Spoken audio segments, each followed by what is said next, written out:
welcome to our next interview.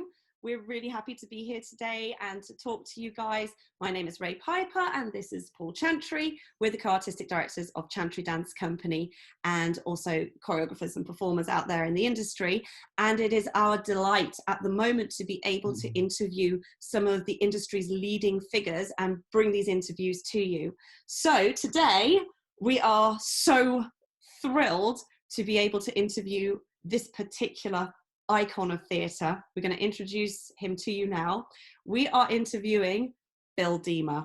So Bill is an Olivier award-winning choreographer, and he's one of Britain's leading creative talents in theatre, in film, and in TV choreography.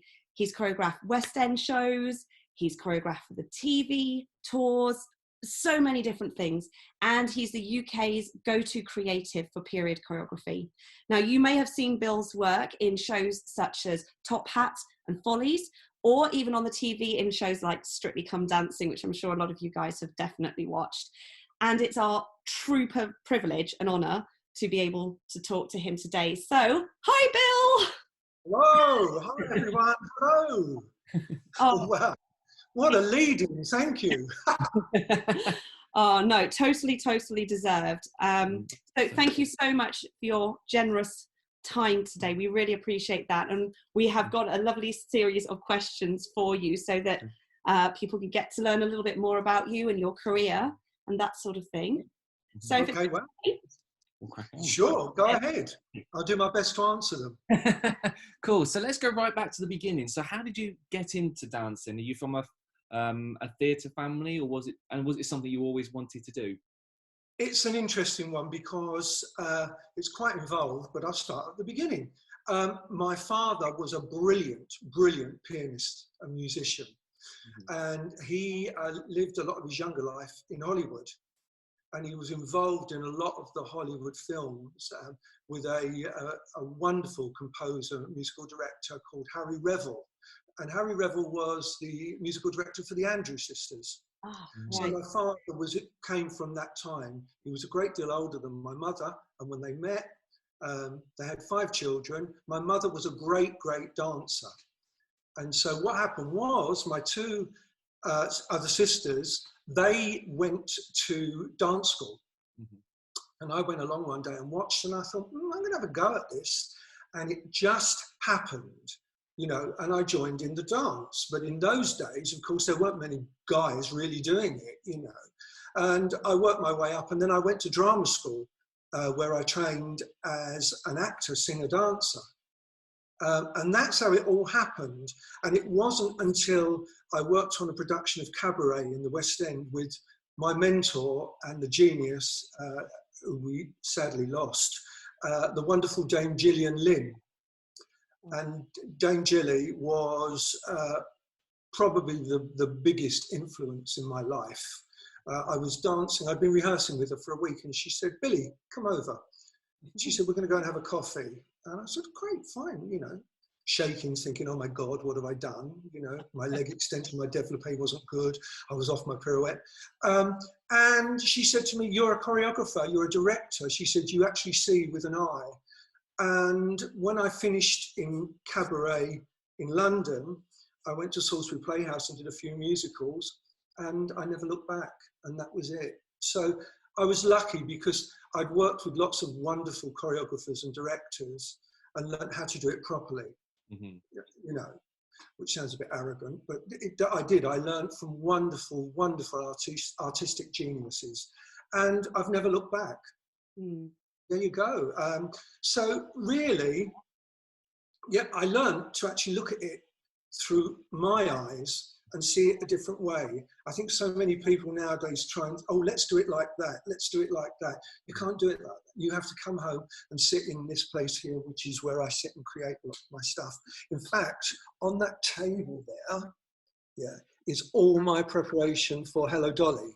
Oh. No, you're not going to see it. You're not going to see any of it. Yes, there's a lot on that table. Oh my gosh, yeah, which the lockdown has allowed me to do. The first time I'm here, and I've got plenty of room here to dance and move, and I've got my own studio. and I'm working away at it. But usually you're working on another show, thinking, right, well, tonight I'll get with my associate Kylie and I'll just teach her that. Well, it's fine, it's here. And I'm working it through, you know. But it does make you realise how you need the dance floor, you need people, you need to create it. You know, I'm only doing markers here. I have to get in the room and create it, which takes me back to Gillian Lynn, really, because that's how she did it. You go in a room and you create with your body, you know. Fantastic. So just can you tell us a little bit more about what it felt like to be on your very first big show in your performance career? You know, how was that for you, that first experience of a big show? It was wonderful, and I mean, to actually to perform, and I still get that performer feeling inside. But it got to a point after I'd done so many shows where I was thinking, right, what am I going to do next? What am I going to do next? And it wasn't actually fulfilling my artistic juices, if you like. I needed to actually get in and find things for myself. The performance side of it is incredible, and I have a marker actually when I do a show. When I watched Follies for the first run through, I actually said, I'd love to be in this, and that's the best marker for me, because if I want to be in it, I know that I'm getting near to something that is actually really moving me, if you like, you know. So yeah, it's a totally different buzz though. It's a totally different feel, you know. But having that performer experience allows you to know how a performer feels on that stage. You know, so when you go in on the third preview and you say, right, I'm cutting that 32 bars and I'm changing it, you know how that hurt. It does. When it doesn't hurt, it knocks an actor back. Why? And a lot of actors blame themselves. A lot of dancers, it's nothing to do with that. It's to do with the way a show is being built and the way it's working, you know. It's difficult because you're dealing with actors, and they do. You know, we all have feelings, we all have heart. So you've got to do it in a good way. But it's actually the difference between performing and being a creative, and that's what I've learned with experience. You've got to know the guidelines of that, you know, because I think as a creative, the hardest part of any show is auditions. Because you want people to be good. I never go in and sit and, yes, who are you? And, you know, because we can all play theatre, it's boring. But Lord, if they only knew how much you want them to be good, you know? Yeah, and want most them people to be perfect for the role, don't you? The moment they walk through the door, yeah. you go, I hope this is the one, this is the person I want to cast. That's right. And sometimes, you know, they are right, but they just don't work with the other person. There's just so many things that have to be taken into account, you know. And that's why I love giving feedback to people that have auditioned for me. I think it's very important because we're all here on the same meal ticket, and it's important that they know why, you know. Yeah, no, definitely. So you know, but from the time where you worked with Gillian Lynn, and then you thought to yourself, okay, so I want to go down more of a choreographic route. Were you able to kind of find the kind of choreographer that you were straight away? Did you have this is like Ray said, you're the kind of go-to creative for period dance. Was that something that you had set in your mind, and the process of discovery of the actual choreographer that you are today? Sure. Well, first of all, I take you back. Where did my father live? What did he do? Hollywood. I was brought up on all those amazing Hollywood movies, and without them, we wouldn't be talking now. None of us would be, because musicals wouldn't have gone where they've gone now. You know, so a lot of my work, all my work, is rhythm based. Basically, you know, I adore tap. Saying that, I don't want to pigeonhole myself, you know, because people then think, oh, he does that old-fashioned stuff, you know. Well, while I was doing Follies, I was also doing a production of Saturday Night Fever, and I also had the Gumby Cat number in taps, in tapping around the world in cats. So, you know, people can pigeonhole you, but I don't even listen to that, it's boring.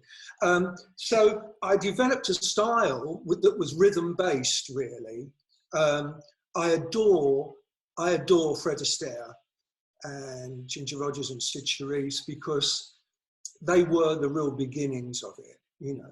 But then Fred's tap actually comes from Harlem tap. He was obsessed with Bojangles, Mr. Bojangles and the Nicholas Brothers, all that wonderful tap, you know, that was so real.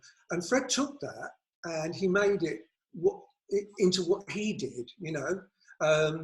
I was fortunate at the very beginning of my choreographic career, and directorial as well, indeed. I directed and choreographed the first ever tribute to Fred Astaire at the London Palladium for his daughter, Ava. And it was quite an event. It was in 2006, I believe. I may be wrong, don't quote me on that. They came, Ava came and she said, oh, well, here are the people you've got coming who are in the show. You've got Sid Charisse, you've got Ann Miller and Jane Powell. No pressure then, you know. Robert Wagner came. And it was the most extraordinary experience to see these old people, which is where it all came from, you know. And there's a lovely story I tell that on the actual performing day, when you go into the theatre and you check it and you rehearse it and then you do it that night. And the pressure was immense. And I'd called these stars, and they are stars, for 12 midday. And I arrived at the theatre at 9:45 and they were all sitting in the front row. And I said, what are you doing? You've been called. And they said, we're here to support you. This is a big day. How's that? Just incredible. That was Sid Charisse and Ann Miller, and literally sitting there saying, hey, we love that. That's great. Come on. Wow. And just support. It's an incredible story. Yeah. That's like blown my mind a little bit now. Incredible story, because it means that we're all the same, and they were just there and they just wanted it to be good. Yeah. You know?